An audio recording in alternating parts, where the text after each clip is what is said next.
Hello, everyone. Welcome to the Whole Health series. I'm Whitney Ortiz, host of the series and founder of Whole Health Self-Care. And I'm thrilled to shine a spotlight on Amy Wilson. Amy is a change leader, community builder, movement maker, and empathy advocate. She's the founder and CEO of Empathy for Change, through which she shifts power to change leaders to create more understanding, one person, team, and organization at a time. Amy was a 2020 Tech Policy Fellow at the Aspen Institute, and she's thus also a policy entrepreneur as she's developing outside of the box approaches to society's problems. And prior to her role at the Aspen Institute, Amy served for 3 years as a White House Presidential Innovation Fellow. There, she created a shared language and led a movement for innovation and change in government. Her professional journey started in AmeriCorps, leading a project to rebuild 50 homes in 4 months in the Gulf Coast after Hurricane Katrina. She was the chief architect of Boozow and Hamilton's Building a Culture of Innovation movement, which transformed the 100-year-old firm. In her debut book, Empathy for Change, she inspires readers to embrace kindness to enrich the world. And her book has become a bestseller even before it officially launched. And I absolutely love it, highly recommend it. Amy masterfully weaves together analysis of challenges and transitions that our society, economy, and Earth are all experiencing at a high level. And then she deep dives in a very personal level of how each leader today really needs to care for her, him, or their self in order to have the capacity to really lead with compassion and kindness and empathy. And Amy courageously shares personal stories and examples of other change agents too, who exemplify the leadership our world needs. So thank you so much, Amy, for highlighting here the importance of empathy, empathetic leadership, and building a community based on empathetic, genuine connection for self. Thank you so much for having me. I'm really excited to talk to you. How about we start off with a discussion on empathy in general? Can you please share how you define empathy and the elements that contribute to it? Yeah, it's interesting because many of us have a basic understanding of empathy. We might think that empathy is like stepping in the shoes of somebody else. That's what most people tell me when I ask them what they think empathy is. But we also think that we have empathy, but there are many things that get in the way of us truly feeling it. So, but I've also found through the research that many people aren't really doing it right. And when people aren't being empathetic, we can feel it and we know it, right, as humans, because it's baked into who we are. So Brene Brown says that empathy is feeling with somebody rather than for somebody, which is an important distinction because you're there in the moment and not feeling bad for them. My favorite part of Brown's book is this phrase: the truth is, rarely can a response make something better. What makes something better is connection. And so going deeper into this, there are 3 different kinds of empathy, which I call the head, the heart, and the hand.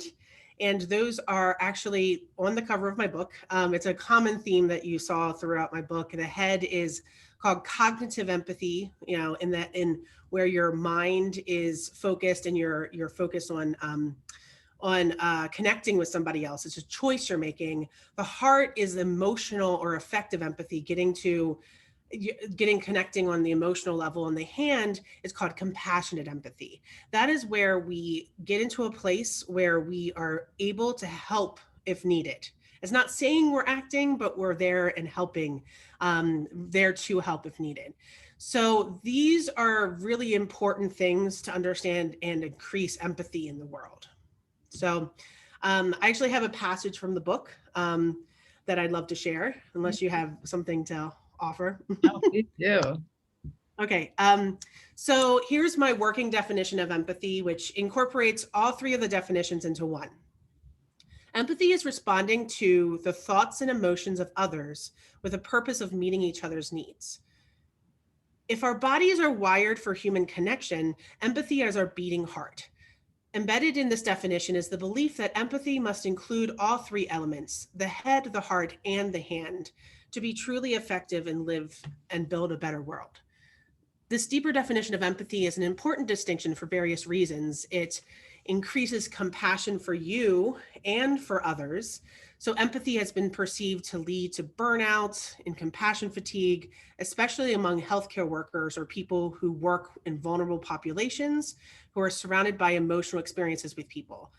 So the idea is for us to feel our inner emotions and feelings, needs and desires. Then you can make space for others to speak up and say what's on their minds. The second thing with that is that you're setting the right intention. So intention affects the outcome of interactions. If we go into interactions with a purpose to meet each other's needs, we're assuming positive intent from the beginning and the mindset that we're here to help each other. And the third part of that is that we're focusing on a response, not a reaction. So this is, again, getting into that, like the whole health self-care that you were saying. It's like getting into that place is like, you are now in control of the situation and how you respond to it, and not just be a person who reacts to the world. So this component of this definition is the choice to respond rather than react to the first gut feeling or emotion. It requires us to pause and be present for what's in front of us. Developing empathy in this way is also a call to action. We can transform our communities, then the world, by first transforming ourselves. In this way, empathy is not a soft skill, but essential for personal and professional growth. When someone is opening up and being vulnerable, particularly about a challenge they are facing, they're usually not looking to fix the problem, but instead reaching out to have someone be there with them. That's where the true human connection happens, when we can be there for each other and not feel judged, but seen and heard. So powerful. I completely agree. And this really ties into the importance of leaders taking care, as you said, of their whole health and their well-being, so they can lead with compassion and kindness and empathy, because you can't unless you're really in a good state. And as you state through your book, we really have to care for, really know and be aware of ourselves, right? So we can show up for others in the kind of way that others in our society truly need. In regards to knowing ourselves, can you please explain the difference between empathy, being an empath, and highly sensitive people that you bring out through your book? This distinction can perhaps help a lot who are listening gain greater clarity on their true nature. Yeah, I'm glad you asked that question, because I actually I have all three, and through the journey of writing this book, I've kind of delved into all of those bits of who I am. And so and I wanted to share this distinction because there's a fine line between some of them. So it's great to be able to come out here and to say the three differences. And I talk about this in the book. So a lot of people talk about empathy. It means being in tune with other people's feelings and helping to meet their needs, like I was just discussing. An empath refers to somebody who can literally feel and take on other people's feelings as if they were feeling it themselves. And that's a subtle but important difference. So being an empath and having empathy are not mutually exclusive. You can have one or the other, and you can have both or none at all. It's based on the mirror neuron system, which fire when in community with others. So people who are empaths are thought to have a hyper responsive mirror neuron system. So they deeply resonate with other people's feelings. So it's like it's intuitively in you. So empathy, you can learn and grow, right? And being an empath is somebody you are, right? And then a highly sensitive person is also in that same vein. This came out in about the 90s with Elaine Aron, started talking about the highly sensitive person. It's a portion of the population that has heightened physical senses. So, touch, feel, smell, taste, all these different things. Those are really heightened out in the world. So loud sounds, strong smells are particularly challenging for me as an HSP.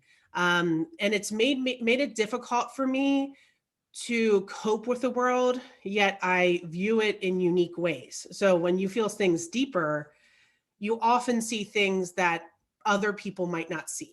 like the subtle nuances from people. So these physical and mental traits, like the ones that I was talking about, predispose us to be a certain way. In the past, the consensus has been that empathy is not just something you do, it's something you are. But the latest research, and I have a whole chapter on, like, chapter 3 is just like going deep into the research. It's to disprove the point that empathy is something we can cultivate and grow. And the latest research has disproved the past point, and empathy is something we can cultivate and grow. And most people don't know how much empathy they have because it's not in their consciousness. We usually do this in a subconscious way. So everyone experiences empathy in different ways. Yeah, so true. And you bring out really this important point that the empathy can be taught, learned, and nurtured at any age, and the importance of doing that from a young age. But yet, when we see leaders today of really like building out empathy even more, and it's not just you have it or you don't. And leaders today can really intentionally co-create, as you highlight too, an empathetic culture with empathy-based systems within their workplaces, their homes, their communities. And being a part of a community is actually a key part of our whole health and well-being. And it's not always recognized as such.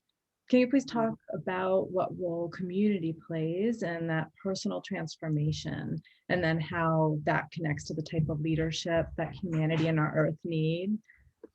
Mm-hmm. Yeah, absolutely.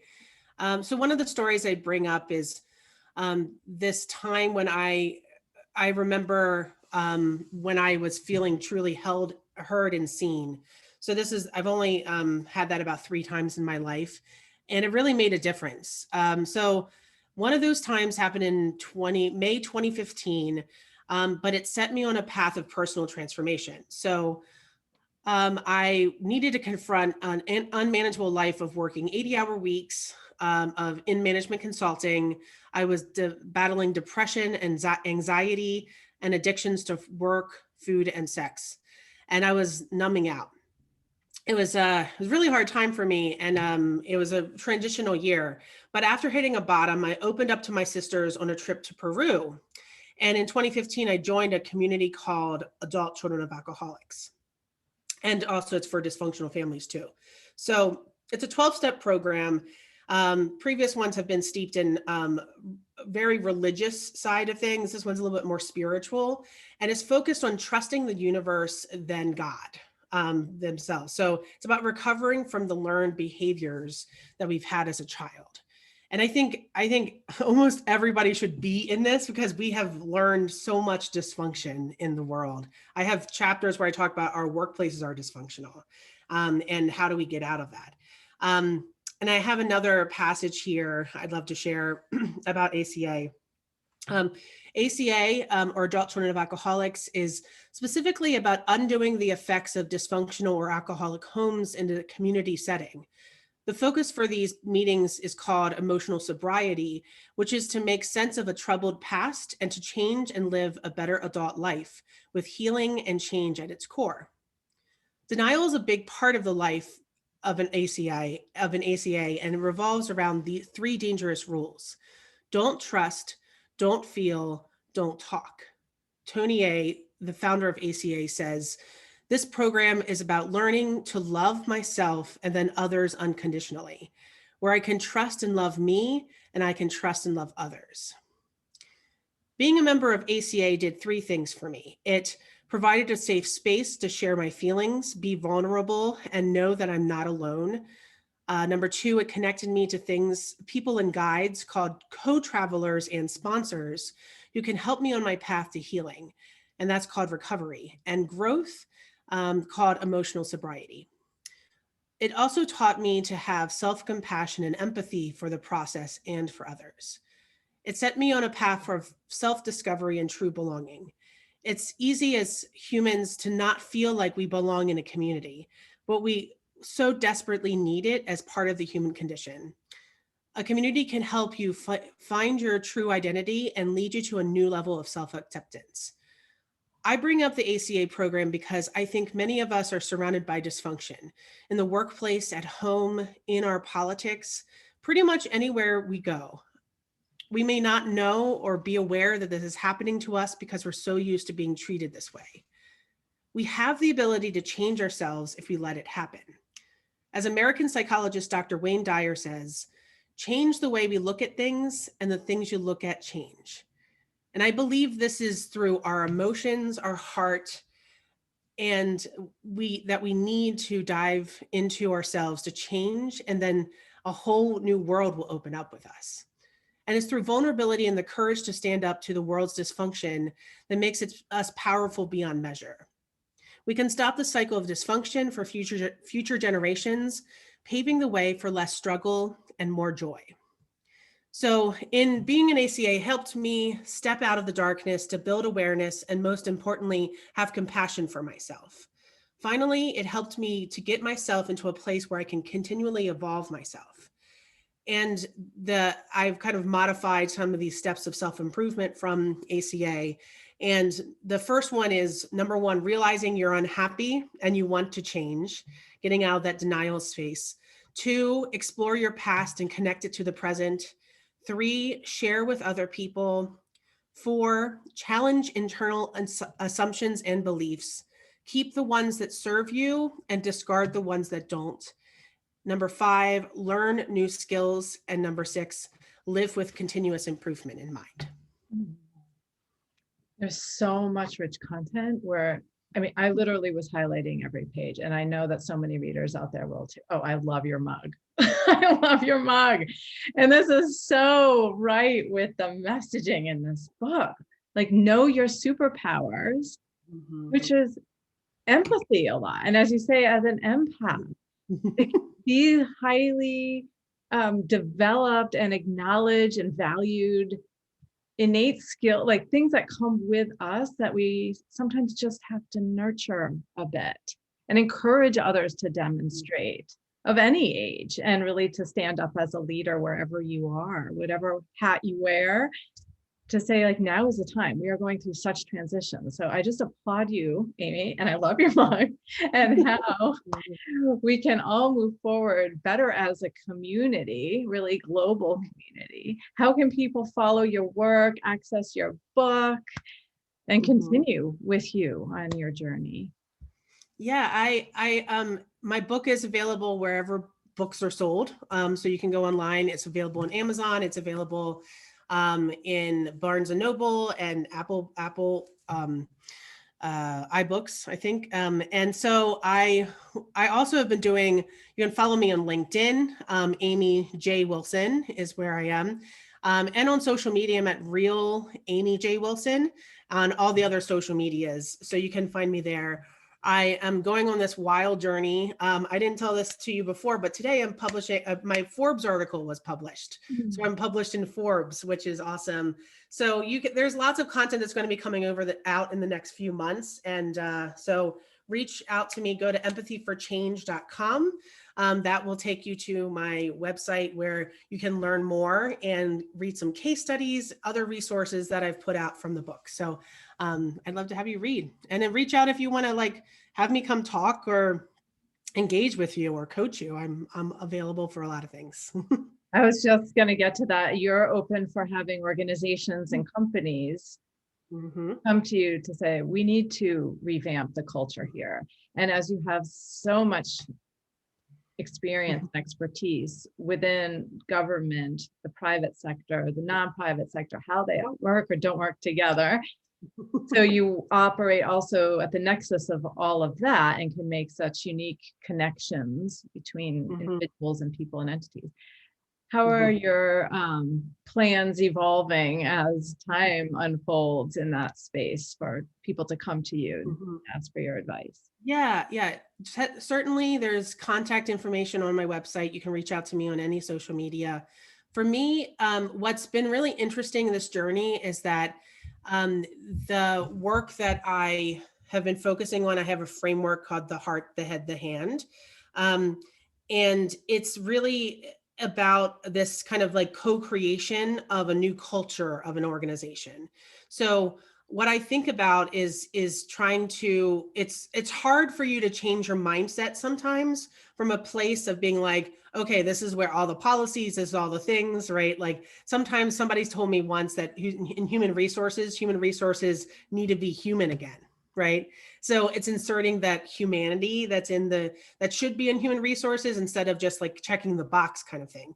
So it's that mindset shift is if you're new to it, it requires a little bit of like getting used to it, and also providing resources and ways for you to start co-creating with people that you're with so that they're part of the change rather than you're mandating change from the top. So, and the research also shows that a lot of people who are executives don't necessarily know how to build a culture of empathy. So that's really where coaching comes in, is to start being like, okay, what's the situation?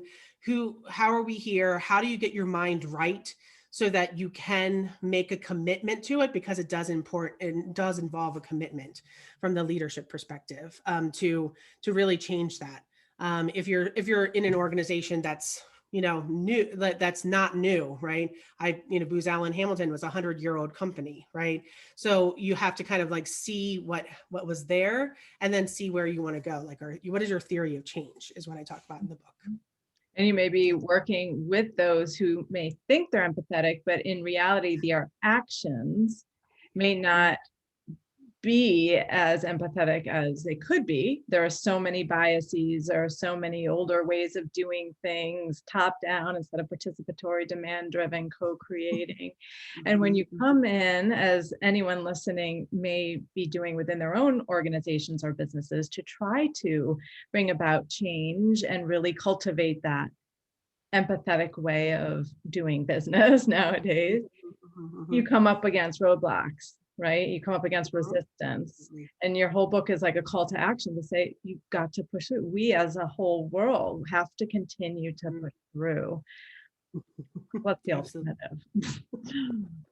Yeah, I mean, it's interesting. Like in no other time in human history, I think, has it been as socially acceptable as it is right now for us to be the part of the change, right? You're seeing every part of our in some ways, like the vaccines and the testing and stuff like that the government is doing, a lot of those systems are failing, right? And we're seeing that those systems failing. And even like, when you see the movie like The Social Dilemma, for example, that's showing that social media they created that not knowing all the implications that the social media would have on people, like loneliness and depression and anxiety.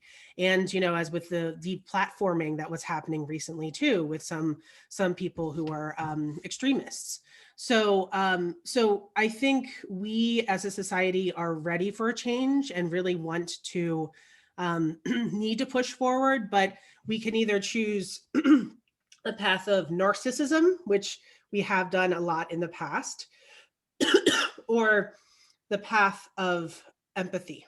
And I see that as a crossroads. And fortunately, in the last election, I think we went down the path of empathy and decency. Not all people in this country believe that, so we need to have like a conversation and lean into the empathy and our differences so that we can help understand each other more and help meet our needs. Yeah.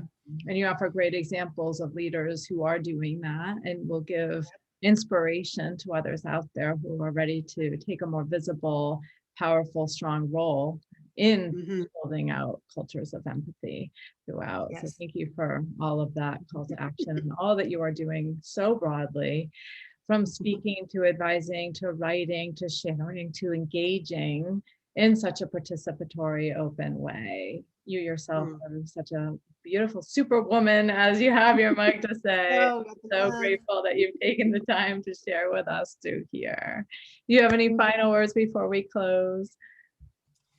I think to bring this all full circle, to talk about whole health self-care, whole body self-care, is like, we have to start with ourselves.